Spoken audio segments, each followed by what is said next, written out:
Hi viewers, welcome to our channel. So Ambati Rambabu గారు 'పుష్ప 2' మూవీకి సంబంధించిన ఒక ప్రెస్ మీట్ పెట్టడం ఏ విధంగా ఉంది అంటే, 'పుష్ప' మూవీ ప్రమోషన్స్‌ని ఇప్పుడు వైసీపీ భుజాల నెక్కించుకొని మరీ చేస్తుందా అన్న ఒక అనుమానం అయితే చాలా మందిలో కలుగుతుంది. అసలు అంబటి రాంబాబు గారు 'పుష్ప 2' మూవీ గురించి చెప్పడానికి ప్రెస్ మీట్ ఎందుకు పెట్టారు? ఇది 'పుష్ప 2' మూవీకి పాజిటివ్ అవుతుందా? నెగెటివ్ అవుతుందా? అసలు ఎలా చూడొచ్చు? ఇప్పుడు ఇదే అంశం మీద డిస్కస్ చేయడానికి ప్రెజెంట్ మనతో పాటు జయదేవ్ గారు సీనియర్ జర్నలిస్ట్ ఉన్నారు. వారితో ఒకసారి డిస్కస్ చేసి తెలుసుకుందాం. సార్ నమస్కారం సార్. నమస్తే అండి. సార్ 'పుష్ప 2' మూవీని అడ్డుకోవడానికి కూటమి గవర్నమెంట్ ప్రయత్నాలు చేస్తుంది. దీన్ని ఎవరు అడ్డుకోలేరు అని చెప్పేసి అంబటి రాంబాబు గారు ప్రెస్ మీట్ పెట్టి చెప్తున్నారు. సో ఇప్పుడు ఆయన మాటలను మనం ఏ విధంగా చూడొచ్చు అంటే, ఒక నెరేషన్ని 'పుష్ప' మూవీని అడ్డుకోవడానికి ప్రయత్నిస్తున్న కూటమి గవర్నమెంట్ అన్న నెరేషన్ని ప్రజల్లోకి పంపడానికి ప్రెస్ మీట్ పెట్టారా? లేకుంటే వైసీపీ మన అల్లు అర్జున్ గారిని ఓన్ చేసుకోవడానికి ఈ ప్రెస్ మీట్ పెట్టారా? అసలు ఆయన మాటలను ఏ విధంగా చూడొచ్చు, మీరు ఏం చెప్తారు? వీళ్ళు ప్రెస్ మీట్లు పెట్టడం వల్ల ఒరిగేది ఏం లేదు. పైపెచ్చు ప్రొడ్యూసర్కి నష్టం. ఇప్పుడు 'పుష్ప' బన్నీ గారు చేశారు, నంద్యాల శిల్పారావు గారిని కలిశారు. అది మొన్నటి వరకు ఆయన కేసు ఎదుర్కొన్నాడు, మొన్న రిలీఫ్ అయిపోయింది. సరికదా అల్లు వారి ఫ్యామిలీకి, కొణిదెల వారి ఫ్యామిలీకి అష్టకష్టాలు, మాటలు లేవు. దీనివల్ల బన్నీ గారి సినిమాకి ఇబ్బందులు. ఇప్పుడు ఆగస్ట్ 15th అన్నారు, ఫస్ట్ సమ్మర్ హాలిడేస్ తర్వాత అన్నారు, తర్వాత ఆగస్ట్ 15th అన్నారు, దసరా అన్నారు, డిసెంబర్ 5 అంటున్నారు. ఇన్ని హడ్డిల్స్ దాటుకొని ఏదో వెళ్ళి ఎలాగైనా కొట్టాలనే కసితో ఉన్న దర్శకుడు బన్నీ కానీ, ప్రొడ్యూసర్స్ కానీ ఇంత కష్టపడుతుంటే ఈయనొచ్చి నీళ్లు చల్లే ప్రయత్నం చేస్తారంటే మంట మీద. అంటే ఆ ఫైర్గా అలా వెళ్తుంది. దాన్ని ఒక విధంగా బన్నీ గారు కూడా అన్స్టాపుల్ సీజన్ 4లో మరలా వచ్చి నాకు వాళ్ళకి ఎటువంటి ఇబ్బందులు లేవు అని చెప్పే ప్రయత్నం చేసుకున్నట్టు కూడా అనిపించింది నాకు. ఎందుకంటే ఆయన బన్నీ గారు, బాలయ్య గారు అడిగిన దాంట్లో చెప్పింది ఏంటంటే, మా నాన్న నాకు చాలా ఇష్టం, ప్రపంచంలో అందరికంటే మా నాన్నగారంటే ఇష్టం, కానీ మా నాన్నగారికి నాకు నచ్చిన సబ్జెక్ట్ కూడా ఒకటి ఉంటుంది. ఆ సబ్జెక్ట్ కూడా నేను టచ్ చేయకూడదు, టచ్ చేసినా అక్కడ వరకే పరిమితం అన్నట్టుగా ఏదో చెప్పుకొచ్చాను. నాకు అక్కడ అర్థమైంది ఏంటంటే, నేను ఈ మిగతా అంతా నాకు ఇష్టమే, పవన్ కళ్యాణ్ గారు ఇష్టమే, చిరంజీవి గారు ఇష్టమే, చిరంజీవి గారిని చూసి పెరిగాను, ఆ పవన్ కళ్యాణ్ గారు ధైర్యం ఇష్టం, ఇవన్నీ చెప్పినా కూడా అక్కడ వరకు రాజకీయాల వరకు నాకు నచ్చలేదనో, లేదా రాజకీయాలకు నాకు శిల్పా రవీంద్రుడు అంటే ఇష్టమనో సంథింగ్ చెప్పే ప్రయత్నం అయితే కన్వే చేయాలని చూశాడు ఆయన. సో ఇది ఇట్లా ఉంటే వీళ్ళు మళ్ళీ వచ్చి ప్రెస్ మీట్ పెట్టి వీడు మావోడు మమ్మల్ని వాళ్ళ దగ్గర తీసుకున్న ప్రయత్నం చేస్తున్నట్టుగా అనిపిస్తోంది. నిజంగా వైసీపీ భుజానికి ఎత్తుకునే ప్రయత్నమే ఉంటే అది చెన్నైలో ఎక్కడో చేయకుండా, పట్నాలో ఎక్కడో చేయకుండా వైసీపీ వాళ్ళే ఆంధ్రాలో పెట్టించుండేవారుగా సభని. ఏ అమరావతిలోనో, గుంటూరులోనో, లేదంటే రాయలసీమలోనో, వైజాగ్లోనో ఎక్కడో పెట్టించవచ్చు కదా, ఎందుకు పెట్టించలేదు? పైగా ఇప్పుడు వచ్చి ఈ అంశం మీద మాట్లాడడం ఏంటి? పాపం ఎందుకు ఆయన అనవసరంగా చెడగొడుతున్నారు? అంటే ఇప్పుడు వీళ్ళు ఇలా అని బన్నీ గారి సినిమాని ఆడనివ్వకుండా పవన్ కళ్యాణ్ ఫ్యాన్స్ కానీ, పవన్ కళ్యాణ్ భక్తులు కానీ అడ్డుకునే ప్రయత్నం చేస్తే వీళ్ళు చూసి ఆనందిస్తారా? వీళ్ళు చూసి సంకలు గుద్దుకుంటారా? వీళ్ళు పొరపచ్చలు స్టార్ట్ అయ్యారే వీళ్ళకి అంటే కూటమి పరంగా విడగొట్టాలని చూస్తున్నారు. కూటమి పరంగా ఎక్కడ వస్తాయా, విడిపోతాయా అన్నట్టు చూస్తున్నారు. అలా కానప్పుడు కుటుంబ పరం నుంచి వెళ్దాం, ఇటు నుంచి నరుక్కొద్దామని వెళ్తున్నారేమో అనిపించింది నాకు. లేకపోతే వీళ్ళు భుజాలు ఎత్తుకోవడం ఏంటి?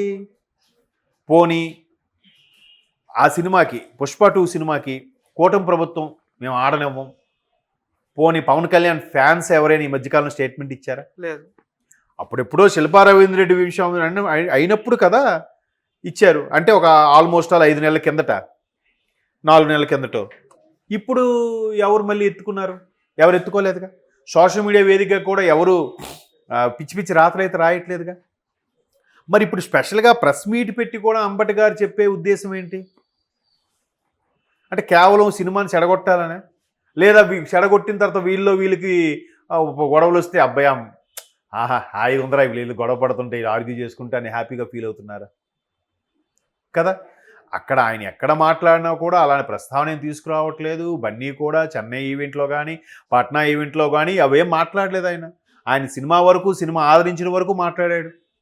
కేవలం ఈవెన్ అన్స్టాపుల్ సీజన్ 4కి వచ్చినప్పుడు కూడా పవన్ కళ్యాణ్ గారికి మాకు జరుగుతున్న ఇష్యూ గురించి కూడా ఆయన ఎక్కడ లేవనెత్తలే. ఈవెన్ బాలయ్య గారు కూడా ఎక్కడ మాట్లాడలే. చాలా చాకచక్యంగా బాలయ్య గారు మాట్లాడారు.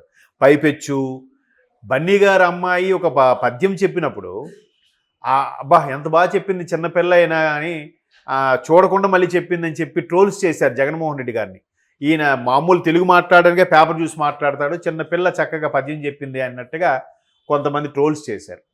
మరి అక్కడ ఖచ్చితంగా కూటమికి ఫేవర్గానే బాలయ్య గారికి ఫేవర్గా మాట్లాడినట్టే అనిపించింది తప్ప నేను కూటమికి వ్యతిరేకమో లేదా చిరంజీవి కుటుంబానికి వ్యతిరేకమో పవన్ కళ్యాణ్ గారు అంటే నాకు నచ్చదు అనగానే ఎక్కడా చెప్పలేదు, చెప్పదలుచుకోలేదు. అవునా?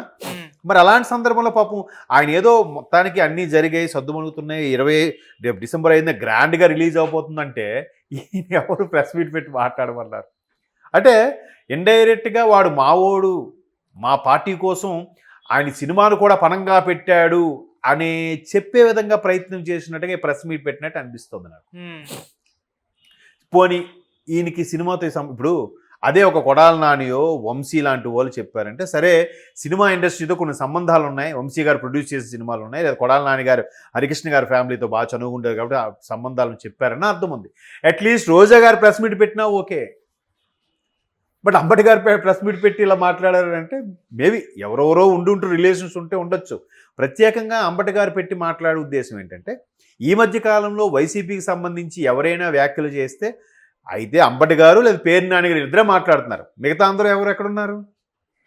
నిజంగా ఉన్నారో లేరో, అబ్స్కాండ్ అయిపోయారో, తలదాచుకున్నారో, బయటకు వస్తే రెడ్ బుక్ భయపడుతున్నారో తెలియదు కానీ మొత్తం మీద చాలా ఇబ్బంది, బయటకు అయితే రావట్లేదు, ఎవరు మాట్లాడలేదు, కేవలం వీళ్ళే మాట్లాడుతున్నారు. సో అంబటి గారి ద్వారా ఒక మెసేజ్ పంపించారు అంతే, ఊరికే మళ్ళీ దుమారం రేపడానికో లేదంటే జగన్మోహన్ రెడ్డి గారు అంటే బన్నీ గారికి అభిమానం అని చెప్పే ప్రయత్నమో ఏదో చేశారు. సో ఇవన్నీ ఏంటంటే పాపం ఇటు తిరిగి అటు తిరిగి ఇండస్ట్రీలో ఉండే పెద్దల్ని రాజకీయాల్లోకి లాగే ప్రయత్నం చేయడం, తద్వారా ఇంతమంది కడుపు కొట్టడం అనేది భావ్యం కాదు. ఒకవేళ సినిమా సూపర్ హిట్ అయింది అనుకోండి, ప్రొడ్యూసర్ రేపు గ్రాండ్ పార్టీ ఇస్తాడు, ప్రొడక్షన్ వాళ్ళందరికీ బోనస్ కింద ఎంతో కొంత ఇస్తాడు, వాళ్ళకి నచ్చిన కొన్ని బట్టలు తీస్తాడు, కేక్ కట్ చేస్తాడు, హ్యాపీయే కదా. వాళ్ళకి డైలీ వేజో లేదంటే వాళ్ళకి సినిమా కింద ప్రొడక్షన్ డీల్ మాట్లాడడం వాళ్ళు తీసుకుంటారు. హిట్ అయితే హ్యాపీగా ఒక్కొక్కరికి ఫోన్ కొనేసి ఇచ్చాడు అనుకోండి, ఆ ఫోన్ అయినా ఊరికే వస్తుంది, ఎందుకు వస్తుంది? హ్యాపీ కదా. అరే పుష్ప 2 హిట్ అయిందిరా, ప్రొడ్యూసర్ మాకు ఇది ఇచ్చారా, పుష్ప 2 హిట్ అయింది, ప్రొడ్యూసర్ అందరికీ మంచి భోజనాలు పెట్టారు, హ్యాపీ ఫీల్ అవుతారు కదా. వాళ్ళందరూ పట్టకొట్టినట్టు అవుతుంది కదా పరోక్షంగా. ఇదే హిట్ అయితే రేపు పొద్దున ఆ ప్రొడ్యూసర్ మరో 2 మంచి సినిమాలు తీస్తాడు, మరో 10 సినిమాలు. ఆ నవీన్ గారు మైత్రి మూవీ వాళ్ళు ఎందుకు అనవసరంగా దుమారం రేపి మీ రాజకీయాల కోసం ప్రొడ్యూసర్స్కి బీపీ తెప్పించేసి, ఇప్పుడు అసలే కాస్ట్ బాగా పెరిగిపోయాయి, ఇటువంటి సందర్భంలో వాళ్ళని కాపాడే ప్రయత్నం చేయలేదు, సైలెంట్ ఊరుకోండి. ఎందుకు మరలా ఇండస్ట్రీ పోనీ కూటమి ప్రభుత్వం మేము టికెట్లు తగ్గిస్తున్నాం, మేము సినిమా థియేటర్లు ఇవ్వట్లేదు, అవేనా కనీసం ఎక్కడైనా ఒక ప్రెస్ మీట్లో కానీ ఒక సందర్భంలో కానీ ఒక మంత్రి కానీ కనీసం కూటమికి సంబంధించిన ఒక సాధారణ కార్పొరేటర్ని ఎప్పుడైనా మాట్లాడాడా పుష్ప గురించి ఈ మధ్యకాలంలో? లేదు కదా.